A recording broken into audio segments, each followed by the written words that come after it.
오늘 우리가 함께 살펴볼 말씀은 고린도 후서 4장의 말씀입니다. 고린도 후서 4장 16절에서 18절까지의 말씀입니다.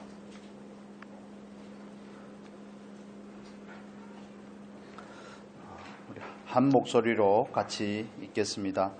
그러므로 우리가 낙심하지 아니하노니 겉사람은 후패하나 우리의 속은 날로 새롭도다. 우리의 잠시 받는 환난에 경한 것이 지극히 크고 영원한 영광에 중한 것을 우리에게 이루게 함이니 우리의 돌아보는 것은 보이는 것이 아니요 보이지 않는 것이니 보이는 것은 잠깐이요 보이지 않는 것은 영원함이니라. 아멘. 오늘은 고린도 후서 4장의 말씀으로 함께 말씀을 나누겠습니다. 송구영신 예배를 드리면 나오시는 분들만 나오시기 때문에 오늘 마침 주일이고 해서 이 예배를 송구영신 예배로 하나님 앞에 드리고자 합니다. 여러분 2023년 하나님께서 인도하신 그 은혜에 감사하십니까? 항상 저와 여러분이 삶 가운데서 그 마무리는 늘 감사로 은혜로 찬양으로 마무리되면 좋겠습니다. 세월 앞에 장사 없단 말이 있죠. 정말 세월의 흔적은 누구도 비껴갈 수가 없는 것 같습니다. 제가 어제 건강검진을 했습니다. 미루다가 얼마나 좋은 나라에 삽니까? 건강검진도 무료로 해주고 건강검진을 하러 갔는데 여러분 용서하고 들으시기를 바랍니다. 시력 테스트를 하죠. 시력 검사도 하지 않습니까? 지난해 12월 달에도 한번 했었는데 미루었다가 지난해도 하고 했었는데 지난해 갔을 때는 시력 검사인데 제일 밑에 줄까지 다 보였습니다. 그런데 어제 갔는데 제일 밑에 줄이 안 보이는 겁니다. 그래가지고 뭐 충격까지는 아니고 이게 이런 의미인가? 세월의 흔적을 겪는다는 게 이런 의미인가? 그러면서 내년에도 똑같은 병원에 가서 검사를 받아야 되기 때문에 제일 밑에 줄을 숫자를 외워왔습니다. 스스로를 속이려 하는 것이 아니라 다음에 갈 때에는 꼭 다 밑에 줄까지 기억하고 다 마치고 말리라. 그렇습니다. 우리가 아무리 애를 쓰고 아무리 노력을 해도 세월을 비껴갈 수가 없습니다. 왜냐하면 영원하신 하나님께서 저와 여러분에게 주신 그 시간이라는 그 공간이라는 그 가운데 우리가 살아가기 때문에 그렇죠. 하나님은 영원하시고 무한하신데 우리의 인생은 잠시 잠깐이고 우리는 하나님 앞에 유한한 존재이기 때문에 그렇습니다. 그렇다면 우리에게 있어서 날이 바뀌고 달이 바뀌고 해가 바뀌는 그 바뀐들이 우리에게는 늘 어떤 결산이 되고 새로운 것을 맞이하는 나아감이 되어야 되는 것입니다. 여러분 중국 동부지방에서 자라는 대나무 중에 모죽이라는 대나무가 있습니다. 모소 대나무라고도 그렇게 표현을 하는데 그 대나무는 4년 동안 싹만 틔운다고 그럽니다. 싹만 틔우고 4년 동안 3cm만 자라는데 그런데 5년째 되는 해부터 하루에 30cm씩 자란다고 그럽니다. 우리가 우후죽순이란 말이 있지 않습니까? 비 내릴 때는 대나무가 자꾸 소나무라고 그러는데 대나무가 자라는 소리가 들린다는 그런 의미죠. 그런데 대나무가 그렇게 빨리 자라고 하면서도 비바람을 견뎌낼 수 있고 태풍이 불어서 건물은 무너지고 할지라도 대나무가 쓰러지지 않는 이유는 두 가지가 있죠. 하나는 대나무가 깊은 뿌리를 내리기 때문이죠. 또 한 가지는 그 매듭 때문입니다. 매듭. 대나무는 어느 정도 성장을 하고 나면 다음의 성장을 위해서 멈춤의 시간을 가지는데 그게 결산하는 시간이고 새로운 성장을 위한 그 밑거름을 다지는 시간이죠. 그게 곧 매듭이라고 그럽니다. 소금 비었는데 그 매듭 때문에 대나무가 빠르게 성장하고 올곧게 성장하고 그 강직도를 잃어버리지 않고 어떤 역경도 겪어낼 수 있는 그런 나무로 성장을 한다는 겁니다. 우리에게 있어서도 그 대나무가 가졌던 그런 매듭들이 삶의 순간순간에 있어야 되지 않을까? 하루 24시간 동안에 잠자는 시간 8시간 빼고는 삶 가운데서도 우리는 잠깐의 그런 쉼표라고도 하죠. 그런 쉼과 그 매듭의 시간들이 있어야 되지 않겠습니까? 또 더군다나 한 해를 보내고 또 새로운 한 해를 맞이할 때는 더욱 그런 심정으로 맞이해야 되죠. 우리가 얼마나 살았느냐가 중요한 것이 아니라 어떻게 살아냈는가 하는 것을 결산하는 게 중요한 것입니다. 어차피 우리는 우리의 모든 인생을 가지고 하나님 앞에가 궁극적인 결산을 받게 될 것입니다. 그런데 그 과정 가운데 우리가 때때로 정말 가정에서 대청소를 하듯이 난잡해진 그런 물건들과 환경들을 가끔씩 정비하고 제자리를 잡아가듯이 필요한 것은 남겨두고 필요하지 않은 것은 버리듯이 우리가 때로는 그 정비하는 시간들이 우리에게 너무 필요하다는 것입니다. 그래야 우리가 다음 성장을 위한 그 발판을 만들 수가 있기 때문에 그렇습니다.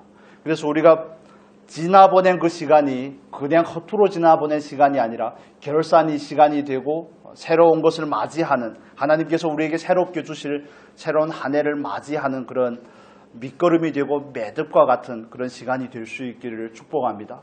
결산이 반드시 있어야 됩니다. 저는 예수를 믿고 나서 인생의 주인이 하나님이 된 걸 어느 정도 알고 삶의 모든 경영이 하나님의 주권에 있다는 것을 배우면서 그런 드는 생각이 있습니다. 안타까움이라고 할까요?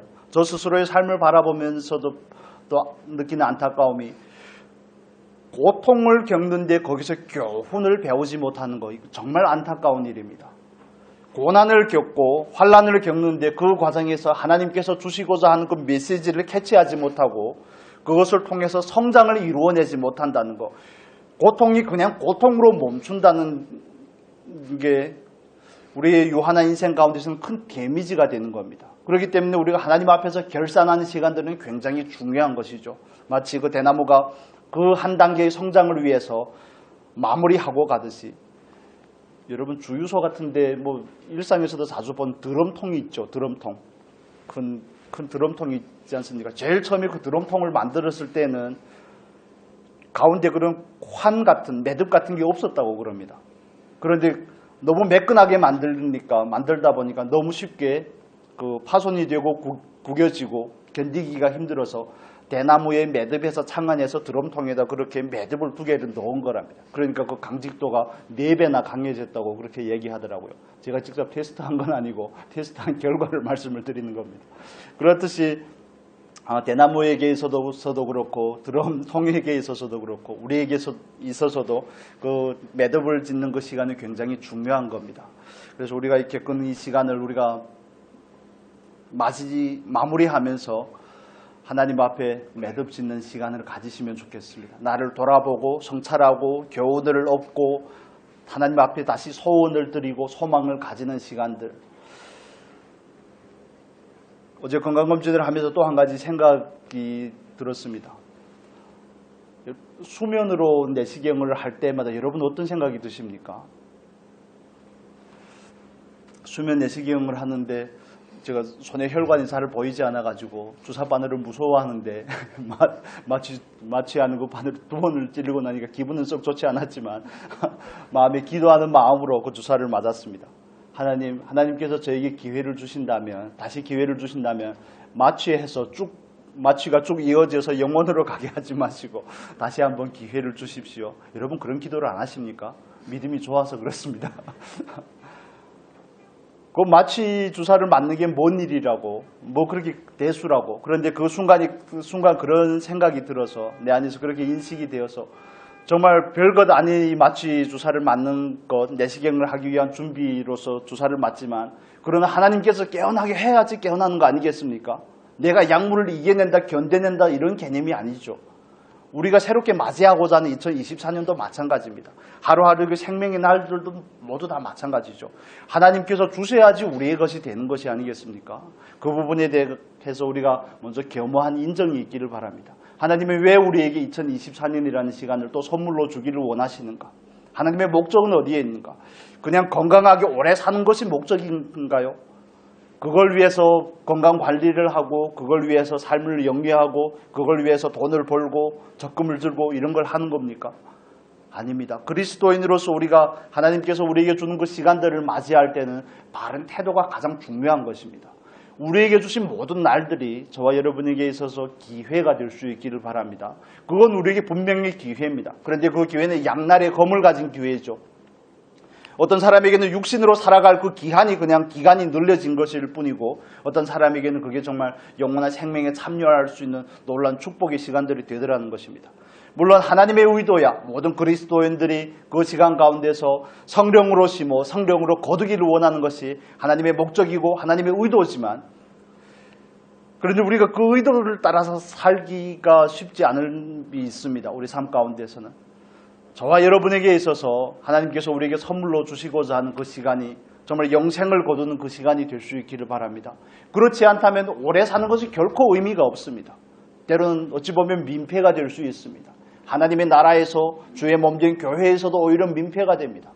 그 있음이, 우리의 존재가 그 자리에 있음이 사도 바울이 표현하는 것처럼 나를 통해 예수가 존귀케 되는 것, 사망은 내 안에서 역사하고 생명은 너희 안에서 역사한다는 그 표현처럼 우리가 그 생명의 통로로 참여되는 그 시간이 아니라면 그 시간이 결코 의미 없는 시간일 겁니다. 우리는 정말 애를 쓰고 힘을 써서 이 질그릇과 같은 이 질그릇에 많은 것을 집중하고자 합니다. 주림이 생길 때마다 수심에 차진 않죠, 여러분. 걱정이 생기고 또 몸이 어디가 고장이 나면 걱정이 되고 염려가 되고 하지만, 그러나 여러분 질그릇 안에 있는 그 보배를 위해서 여러분은 얼마나 고민을 해보시고 얼마나 애를 태워보셨고 그걸 얻기 위해서 얼마나 헌신을 하고 얼마나 대가를 치러봤는지 우리는 다시 한번 생각을 해봐야 되는 것입니다. 우리가 영원한 나라를 얻지 못한다면 우리에게 주어진 시간들이 결코 의미가 없을 것입니다. 무두셀라와 같이 969세를 산다고 해서 뭐가 달라지겠습니까? 정말 하나님 앞에서 우리가 오래 살지 말자는 의미가 아닙니다. 우리에게 주신 그 시간의 의미를 바르게 이해하면 좋겠습니다. 그게 분명히 기회의 날이 되어야 되는 것입니다.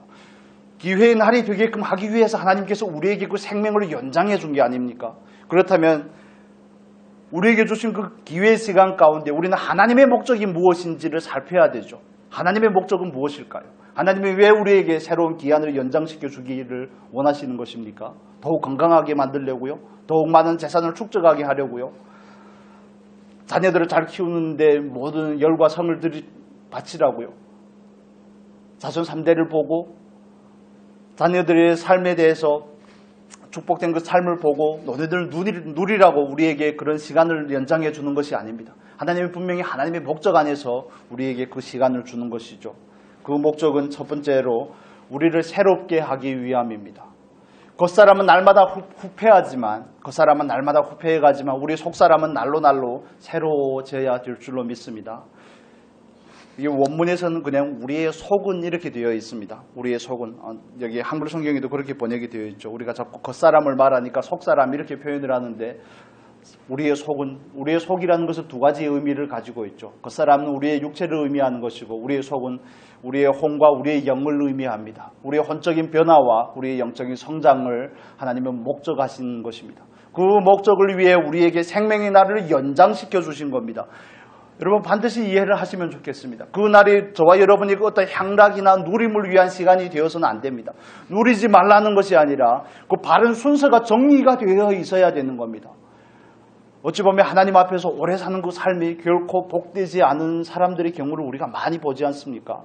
대표적인 인물이 구약에 나오는 히스기야라는 왕이죠.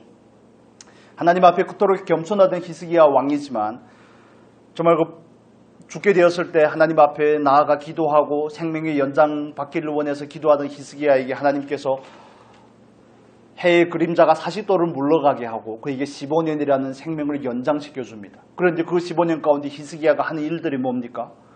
자기가 가진 국력을 자랑하기 위해서 바벨론의 사자들한테 모든 곳간을 열어서 보여주고, 성경은 분명히 히스기야가 교만하여 이렇게 표현을 하거든요. 우리가 일일이 찾을 수는 없지만, 그런데 그 히스기야가 연장받은 그 15년의 시간 가운데 낳은 아들이 므낫세가 아닙니까? 이스라엘 역사 가운데서 가장 악한 왕이 므낫세, 심지어는 55년이나 왕 노릇을 한 그 므낫세, 연장된 15년이라는 시간 가운데 그 열매고 결과입니다. 그래서 우리가 시간을 늘 물리적인 양으로 계산하시면 안 됩니다. 그리스도인의 시간은 양적인 시간이 아니라 질적인 시간입니다. 하루를 살아도 불꽃같이 하나님 앞에 살아드릴 수 있느냐 없느냐. 거기에 저와 여러분이 하나님 앞에 섰을 때 최종적인 지위와 하나님 앞에서의 그 영광이 결정이 되는 것이죠.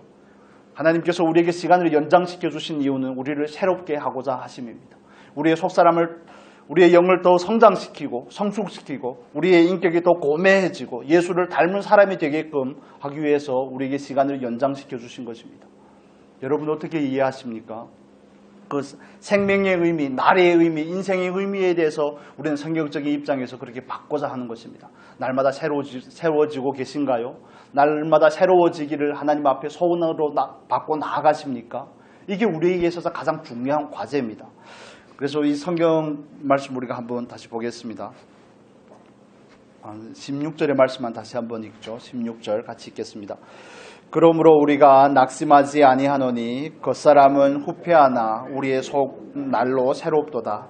여기서 후패하다는 그 표현, 또 여기서 나오는 새롭도다 하는 그 표현은 모든 그 태라고 그러죠. 수동태로 되어 있습니다.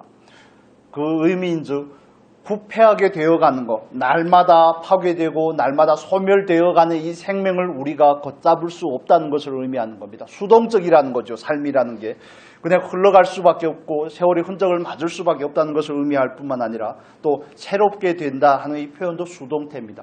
내가 새로워지고자 해서 새로워지는 것이 아니라 내가 새로워지고자 할 때 하나님께서 새롭게 하셔야 된다는 것을 의미하는 겁니다. 그래 우리의 삶 가운데 늘 필요한 것은 하나님의 은혜와 권세와 능력이죠.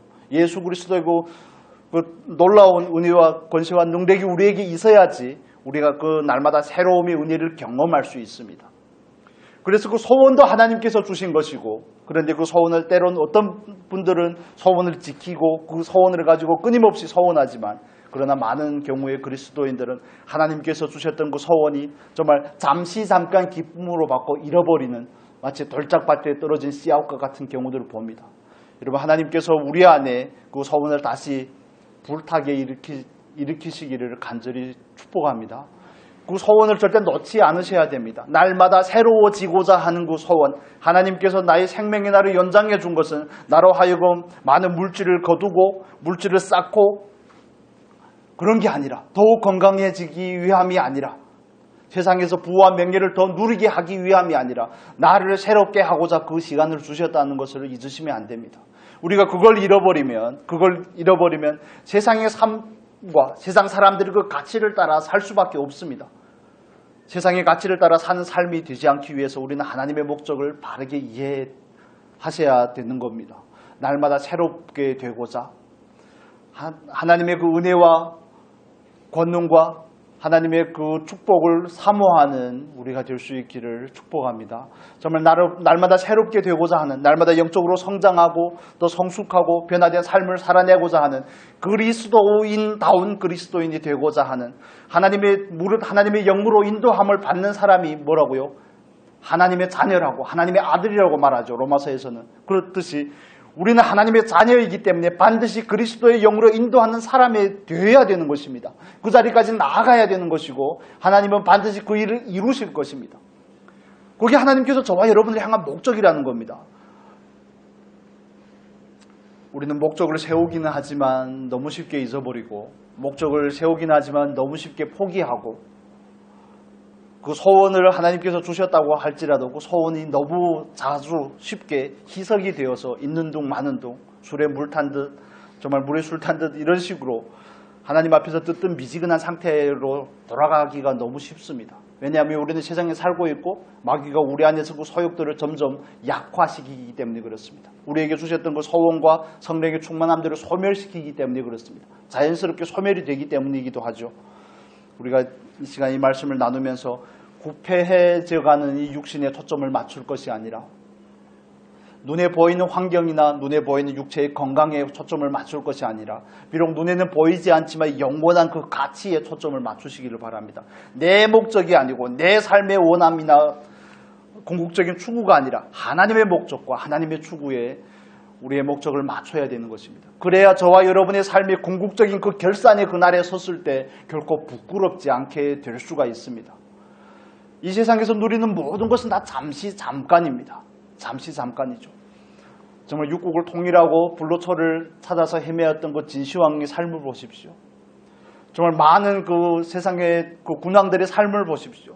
한때는 그렇게 정말 잘 나가는 것처럼 보이다가도 세상에 그 법칙이 그렇습니다. 흥망성쇠가 있는 것이죠. 우리의 삶도 마찬가지입니다. 우리가 과학적인 힘을 빌리고 의학적인 힘을 빌려서 우리의 노화를 좀 연장시키려고 할 수는 있지만 보건제품을 드시고 운동을 열심히 하고 마음 관리를 하고 해서 연장시킬 수 있고 딜레이 시킬 수는 있지만 그러나 그날이 끝내는 오고야 만다는 사실을 우리는 결코 부인할 수가 없습니다. 그런데 저 같은 경우에 그렇습니다. 지난해 검사할 때보다 시력은 좀 떨어졌는데 다른 거는 좀 많이 좋아졌습니다. 살도 많이 빠지고 그래서 다른 부분들이 많이 콜레스테롤이 높았는데 그런 부분도 낮아지고 그러면 잠깐 육체는 승하죠. 이야 이러다가 내가 영원히 사는 거 아닌가? 착각하시면 안 됩니다. 착각하시면 안 됩니다. 육체는 금방 흥분을 하죠. 야 됐다. 건강검진을 받으러 갈 때는 얼마나 긴장이 됩니까? 저만 그렇습니다. 그런데 받고 나서는 결과가 좋으면 그래 또 영원히 그럴 줄로 알고 착각하고 이게 육체의 모습입니다. 속으시면 안 됩니다. 마지막 날에 너무 팩트를 날려서 죄송합니다만 우리가 반드시 정리하고 가야 되는 부분입니다. 하나님께서 우리를 새롭게 하시기 위함 뿐만 아니라 두 번째 목적은 우리를 통해 생명이 나타나게 하기 위함입니다. 우리 말씀을 잠깐 보겠습니다. 4장 위에 부분의 말씀입니다. 4장 위에 부분의 말씀 10절의 말씀을 보겠습니다. 10절 11절의 말씀 고린도후서 4장 10절 11절 같이 읽겠습니다. 우리가 항상 예수 죽인 것을 몸에 짊어짐은 예수의 생명도 우리 몸에 나타나게 하려 함이라. 우리 산자가 항상 예수를 위하여 죽음에 넘기움은 예수의 생명이 또한 우리 죽을 육체에 나타나게 하려 함이니라. 아멘.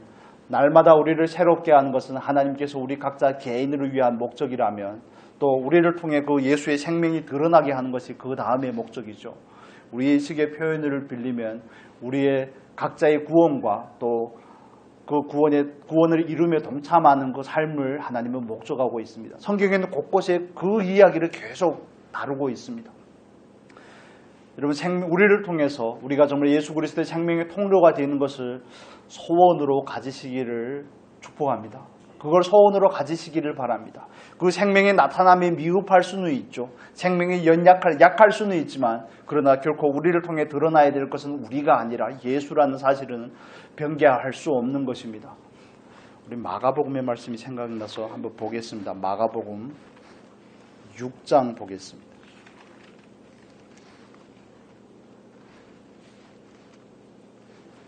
마가복음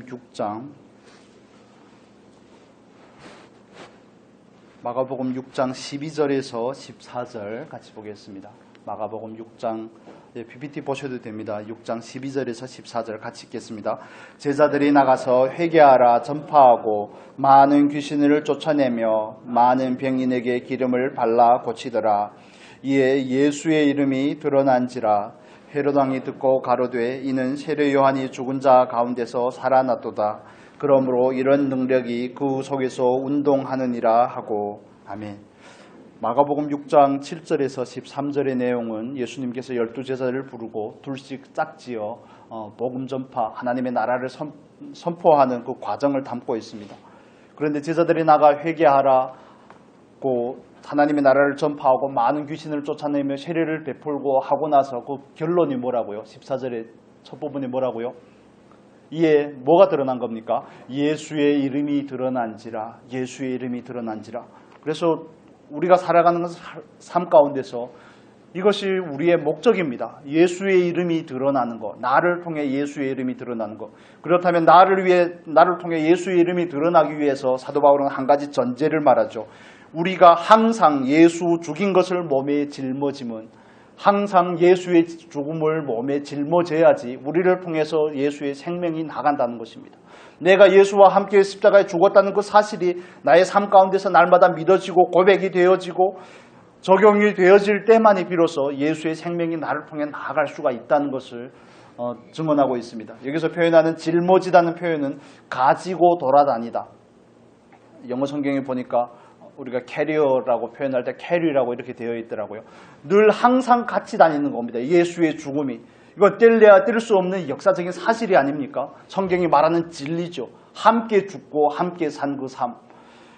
그래서 우리가 날마다 새롭게 될 뿐만 아니라 날마다 우리를 통해 예수의 생명이 드러나기를 원한다면 정말 우리 안에서 예수의 그 죽음이 역사해야 되는 겁니다. 죽음을 우리가 날마다 짊어져야 되는 거죠. 갈라디아서의 표현을 따르면 예수의 십자가의 흔적을 우리가 가져야 되는 것입니다. 그래야 우리를 통해 예수가 드러나는 겁니다. 그렇다면 우리는 이렇게 질문할 수가 있죠. 왜 나를 통해서는 예수가 드러나지 않을까? 왜 나를 통해서는 생명이 잘 나타나지 않을까? 그건 우리가 바울이 아니기 때문에 그렇습니다. 다른 표현을 해볼게요. 그건 우리가 참 할례당이 아직 온전하게 되지 않았기 때문에 그렇습니다. 아직도 내 생명과 내 기세가 그만큼 승하기 때문에 그렇습니다. 하나님께서 우리에게 주신 그 일상의 삶을 하나님으로 받지 않기 때문에 그렇습니다. 늘 내 생각이 있고 내 판단이 있고 내 결정이 있고 내 계획이 있기 때문에 하나님의 계획 따위는 우리의 삶 가운데 비집고 들어올 틈이 없죠.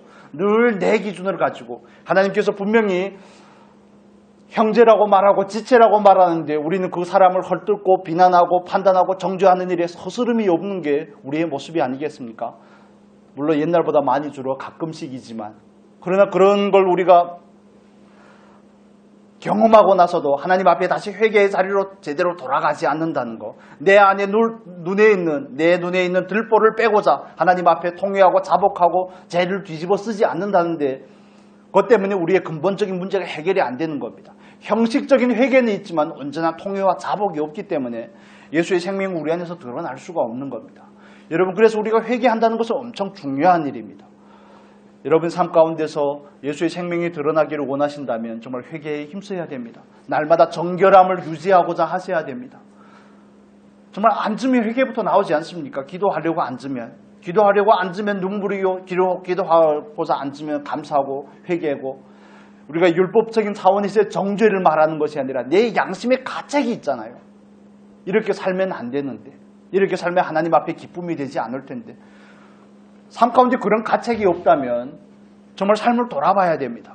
내 마음이 너무 굳어진 것은 아닌가?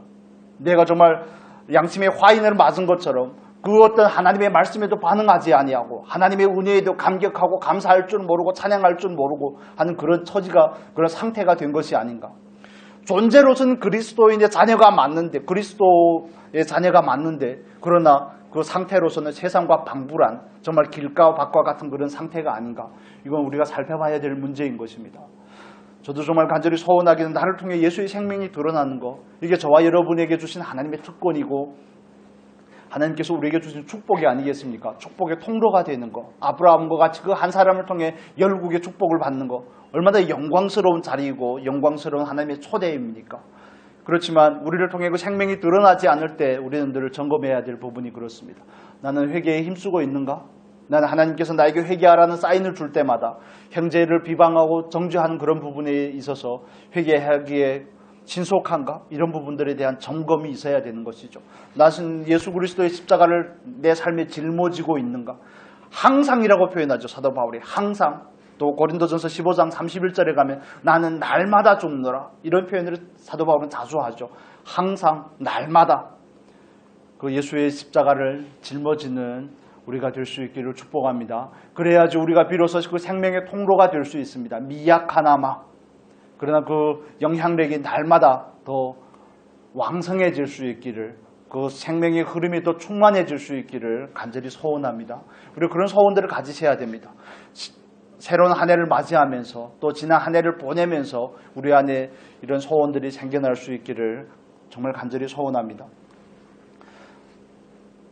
그래서 우리가 그 분별을 하기 위해서 살펴봐야 될 그런 부분들이 있지 않습니까? 나는 오늘의 삶을 하나님으로 받는지 아니면 나로 받는지, 나는 오늘의 삶 가운데서 하나님의 나라를 원하는지 아니면 이 세상을 원하는지, 나는 하나님의 그 은혜와 목적 안에서 오늘 육체로 반응을 하는지 아니면 영으로서 반응을 하는지, 나는 진리를 사랑하는지 아니면 세상을 사랑하는지, 이런 부단한 점검과 분별이 우리 안에 있을 때 우리가 비로소 회개의 자리로 나아가게 되고 회개하게 되고 하나님 안에서 그 십자가의 사실 앞에 다시 앉게 되고, 그럴 때 그 십자가의 그 사실이 우리 안에서 다시 역사하고 그 생명의 영향력으로 말미암아 우리를 통해 예수가 나타나게 되는 겁니다. 여러분, 저와 여러분은 예수를 드러내기 위해서 살아가는 존재라는 사실을 잊으시면 안 됩니다. 더 오래 살려고 새로운 삶을 우리에게 주신 것이 아닙니다. 물론 여러분에게도 저도 그렇지만 여러분에게도 강건함의 축복의 길을 간절히 소원을 합니다. 이건 하나님께서 우리에게 주신 누림이고 은혜죠. 정말 놀라운 은혜죠. 그러나 우리가 그 은혜의 날 가운데 이런 소원을 가지고 살아드리자는 것을 말씀을 드리는 겁니다. 그리고 한 가지 마지막으로, 시간이 많이 돼서 마지막으로 말씀을 드릴 부분은 17절 18절입니다. 우리 같이 한번 다시 읽겠습니다. 고린도후서 4장 17절 18절 같이 읽습니다. 우리의 잠시 받는 환난에 경한 것이 지극히 크고 영원한 영광에 중한 것을 우리에게 이루게 함이니 우리의 돌아보는 것은 보이는 것이 아니요 보이지 않는 것이니 보이는 것은 잠깐이요 보이지 않는 것은 영원함이니라. 아멘. 세 번째 주제는 소망을 가지라는 겁니다. 소망을 가지라는 것. 사도 바울이 고린도후서 4장의 내용은 3장의 내용과 연결이 되어 있는데 새 일꾼으로서 가지는 그 영광이 어떤 것인지, 모세가 얻었던 그 영광과 율법의 일꾼이 되었던 모세의 영광과도 좋게 비교할 수 없는 놀라운 사실이라는 것을 3장 4장에 걸쳐서 설명을 합니다. 그래서 우리가 그 영광된 직분을 위해서 헌신하고, 여기 다 설명드릴 수가 없어서 마음이 좀 급해집니다. 8절에 표현하는 것처럼 7절 8절 다시 한번 볼까요? 4장 7절 8절 고린도후서 4장입니다. 7절 8절 같이 읽겠습니다. 우리가 이 보배를 질그릇에 가졌으니 이는 능력의 심히 큰 것이 하나님께 있고 우리에게 있지 아니함을 알게 하려 함이라. 우리가 사방으로 우겨쌈을 당하여도 쌓이지 아니하며 답답한 일을 당하여도 낙심하지 아니하며 핍박을 받아도 버림받지 아니하며 거꾸로 엎드림을 당하여도 망하지 아니하고, 그러면서 예수 죽인 것을 항상 몸에 짊어지면 이렇게 연결이 됩니다. 사도 바울이 언약의 새 일꾼이 되어서 때로는 우겨쌈을 당하고 때로는 핍박을 당하고 때로는 정말 그 환난 가운데 있고, 우리가 지난주에도 살펴보지 않았습니까? 고린도후서 11장에는 사도 바울이 겪었던 그 놀라운 경험들에 대해서 일일이 기록하고 있습니다. 그가 당했던 고난들, 강의 위험과 강도의 위험과 태장으로 5번 맞고 정말 40의 가마매를 5번 맞고 태장으로 3번 맞고 이런 표현들이 있죠. 그럼에도 불구하고 그 영광의 직분을 놓지 아니하고 그 누구보다 열심히 정말 그 복음을 전파하는 일에 열심을 내고 자기를 온전히 드렸던 사도 바울이, 그가 가진 것은 자기가 전한 그 복음의 열매라고 하기보다는 물론 그 부분도 있죠. 그러나 그가 바라봤던 것은 복음을 위해 헌신할 때 자기가 잃어버리는 것을 본 게 아니라 자기가 치른 대가를 본 것이 아니라 그 대가 이후에 얻어지는 것을 본 것입니다. 잃어버리는 것을 보는 사람은 소망을 가지지 못합니다. 잃어버리는 것을 보는 사람은 과거의 삶 가운데 어제를 살고 있는 사람입니다. 그러나 하나님 앞에서 장차 얻을 것을 바라보는 사람은 내일을 사는 사람이죠. 물론 오늘을 충실히 살아야지 내일이라는 삶이 또 선물로 다가오겠지만, 여러분, 저와 여러분은 오늘을 충실하게 살면서 내일의 소망, 영원한 소망 가운데 살아가는 것을 믿으시기를 바랍니다. 그래서 우리는 잃어버리는 것을 생각하는 것이 아니라 얻을 것을 생각하는 것입니다. 후패해가는 육신을 바라보면서 연민에 빠지는 것이 아니라 날로 새로워지는 내 속사람 안에서 새롭게 만드시는 그 하나님의 역사를 보면서 감격하고 감사하고 찬양하는 것입니다. 여러분의 시선은 어디에가 있습니까? 무엇을 바라봅니까? 아이고, 또 한 살을 먹었구나. 그게 그렇게 대수는 아니지 않습니까? 떡국 한 그릇 더 먹는 거 별로 대수는 아닙니다. 아쉬울 수 있죠. 제가 너무 젊은데 이런 말씀을 드려서 죄송하지만 그러나 모든 사람에게 있어서 시간은 똑같이 흐릅니다. 공평하게 똑같이 흐릅니다. 누구에게는 그 시간이 조금 더 길고 조금 짧을 뿐이지 다 일생을 산다는 데는 똑같은 공통점이 있죠. 한 문화를 받았다는 데서는 똑같은 공통점이 있습니다. 그러나 그것을 소망 안에서 우리에게 주어진 이 삶이 기회의 날이 될지 아니면 오히려 화가 될지, 늘 잃어버린 것을 바라보면서 생기는 주름을 바라보고 쇠퇴해가는 육신의 상태를 바라보면서 귀도 잘 들리지 않고 눈도 점점 침침해지고 하는 이런 것들을 바라보면서 낙심하고 연민에 빠지고 심지어는 침륜에 빠지고 뒤로 물러가는 것인지, 아니면 오히려 소망 가운데 그래 이 나라가 영원한 것이 아님을 하나님 깨닫게 해주셔서 감사합니다. 이 몸은 잠깐 하나님께서 주신 그 생명의 기간 동안만 이 땅에 있다는 것을 다시 한번 인지하고 이 나라가 내 나라가 아니라 영원한 내 나라가 있다는 것을 다시 한번 상기한다면 우리들이 겪는 아픔과 우리의 몸이 쇠락해지는 것이 오히려 기회가 되죠. 오히려 축복이 되는 것이 아니겠습니까? 하나님의 나라를 늘 상기하고 있다면, 상기하게끔 하나님께서 만드실 때 우리가 그것을 캐치하고 있다면 그건 정말 놀라운 축복입니다. 그래서 거기에 그 연장으로 사도 바울의 그 표현이 나오는 겁니다. 사단의 가시를 가졌지만 자기의 연약함을 고백하는 그 사도 바울의 그 모습이, 그 고백이 있는 것이죠.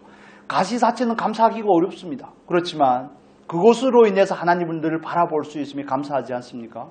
이 세상에서 그 누구보다 부하지 못할 수 있습니다. 건강에 있어서 정말 태생적으로 연약할 수도 있죠. 그런 조건들에 있어서 상대적인 비교 가운데 늘 처져 있을 수 있지만, 그러나 우리가 바라보는 것은, 우리가 소원하는 것은 그 조건들을 비교해서 우위에 있는 것이 아닙니다. 세상에서 성공하고 높은 자리에 있는 것이 아니라 우리는 그걸 통해서 유한한 이 세상 가운데서 영원한 그 나라를 소망을 해야 되는 것입니다. 그 소망이 우리를 오늘이라는 이 삶을 사랑 안에서 살아가게끔 만들거든요. 소망이 없는 사람은 사랑 안에서 살지 않습니다. 소망이 없는 사람은 낙담합니다. 그러나 낙심하지 않는 사도 바울은 소망 가운데서 살기 때문에 그렇습니다. 보이지 않는 것을 바라보고 사는 삶. 여러분은 보이는 것을 바라봅니까? 아니면 보이지 않는 것을 바라봅니까? 아직도 보이는 것을 축적하는데 너무 많은 관심을 가지고 있다면 하나님께서 주시는 그 은혜를 받으시고 그 가치관의 변혁이 일어날 수 있기를 축복합니다. 잠깐인 것에 목숨을 매는 사람은 어리석은 사람이죠. 고린도전서 15장의 말씀을 한 구절 보겠습니다. 15장 19절입니다. 앞으로 넘기시면 고린도전서입니다. 죄송합니다. 고린도전서 15장 19절.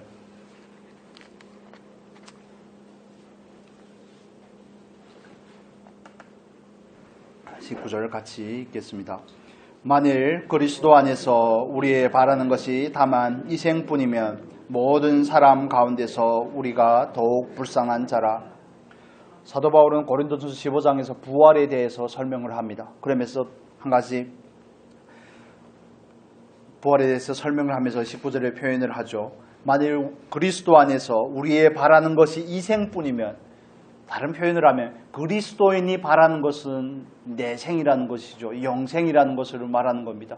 이 세상을 살고 있으면서도 영생을 바라보는 삶입니다. 오늘의 삶에 충실하지 말라는 의미가 아니죠. 오늘의 삶은 내일의 그 소망 가운데 오늘의 삶을 충실하게 살고자 하는 것입니다. 그래서 회개하기를 원하는 거고, 그래서 그 예수의 그 십자가의 죽음을 내 삶 가운데 짊어지려고 하는 것이고, 날마다 새롭게 되고자 하는 그 소원을 가진 것이 저와 여러분의 삶입니다. 여러분, 소망을 가지시기를 바랍니다.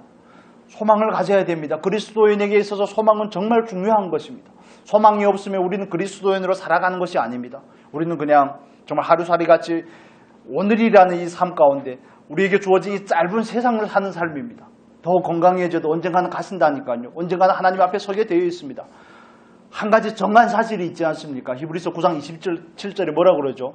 한 번 죽는 것은 정해진 것이요, 바꿀 수 없는 사실 앞에 늘 그 말씀에 한거해서 그 말씀을 거슬러서 어떻게 하든지 이 질그릇을 다듬고 씻고 깨끗하게 하고 무늬를 새기고 다시 도색을 하고 이런 데 너무 열심을 가지지 마시고, 주름이 보기가 너무 힘들면 보톡스도 좀 맞으십시오. 그렇지만 그게 목적이 되면 안 됩니다. 보톡스를 맞으시고 하나님의 영광을 드러내시기를 축복합니다. 이게 뒤집히면 안 됩니다. 그러면 그리스도인이 아닙니다. 죄송하지만 그리스도인 상태를 유지하는 사람이 아닙니다. 그러면 정말 애석한 일이지만 많은 그리스도인들은 정말 그게 심지어는 저와 여러분이 될 수도 있습니다. 영원한 소망이 없이 살아갑니다. 그냥 상황에 치이고 나라의 상황에 치이고 내 주변의 인간관계 때문에 치우치고 하면서 하루하루를 하나님 앞에 낙심하며 낙담하며 잃어버린 것을 바라보며 삽니다. 나는 왜, 하나님께서 왜 나에게 이런 것들을 주시지 않았느냐고요. 잃어버린 게 아니라 하나님께서 주시지 않은 것을 보는 것이 아니라 얻으실 것을 봐야 되지 않겠습니까? 내가 비록 가진 것이 별로 없지만, 그러나 누가복음 19장에 나오는 그 문화의 비유가 아니고 그 뭐죠? 고울의 비유에서처럼 제가 여기다 적어왔는데, 10거울의 권세를 받는 거, 5거울의 권세를 받고 10거울의 권세를 받는 거, 그거는 지극히 작은 것에 충성하는 사람에게 주어진다고 성경 우리에게 증언하고 있습니다. 여러분, 우리에게 있어서 우리가 가진 조건이 가진 만나는 상황이 지금 살고 있는 현재의 상황이 중요한 것이 아닙니다. 하나님은 그런 걸 보는 것이 아니라 우리가 하나님 앞에서 가지는 마음의 중심을 본다는 사실을 잊지 않으시기를 바랍니다. 그런데 이 세상은 늘 우리를 오도하죠. 우리로 하여금 바른 가치관을 가지지 못하게, 그게 사단이 하는 일이 아니겠습니까? 그래서 저와 여러분의 삶 가운데서 끊임없이 사단이 틈을 타려고 그러고, 교회에서도 끊임없이 사단이 틈을 타려고 연약한 자들을 가서 정말 삼키려고 그러고, 그 교회라는 공동체를 허물어뜨리려고 그러고, 가정이라는 공동체를 무너뜨리려고 하는 것이 그 사단의 수작이 아니겠습니까?